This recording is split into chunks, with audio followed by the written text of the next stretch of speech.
Tai Chi Ball is to build up inner strength. There's a yin and yang part, yin and yang, soft and hard part of Tai Chi, or martial arts in particular. It's not just exclusively for Tai Chi. It's exclusively it's natural. Tai Chi and yin and yang is a natural element that basically is part of all of us. We're made up of yin and yang.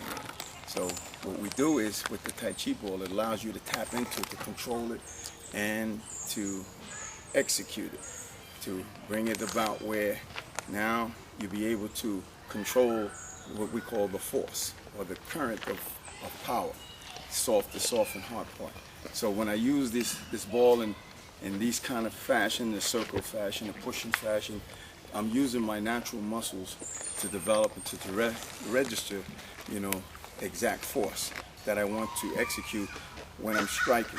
So here, so if I was to use these soft blocks here, that allows, because of the nature of my exercises, the nature of the Tai Chi Ball, I can strike, or I can block in these soft patterns, like what we call water patterns here.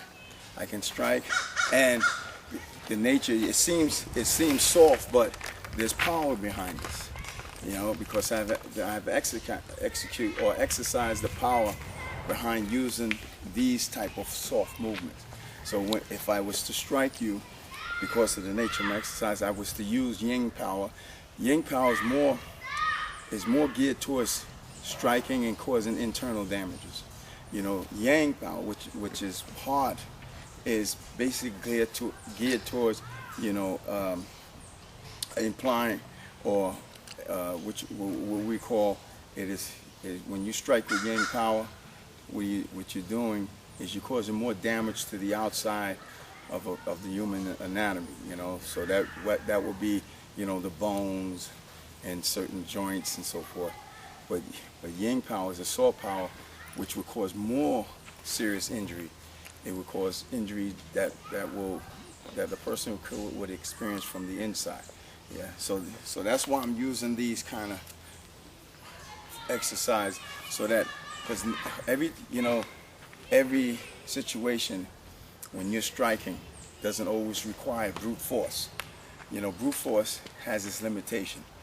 Inner strength, which comes from exercising Qigong, inner strength has absolute power. In that sense, in terms of the human makeup, it's more ultimate, because of the nature of the damage, the trauma that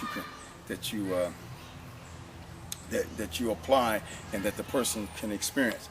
Trauma, which is a shock to the body, causes a disruption in the function, in the internal functions of the body. Trauma is you cause shock in the blood, shock in the joints, inside the joints, shock in the nervous system.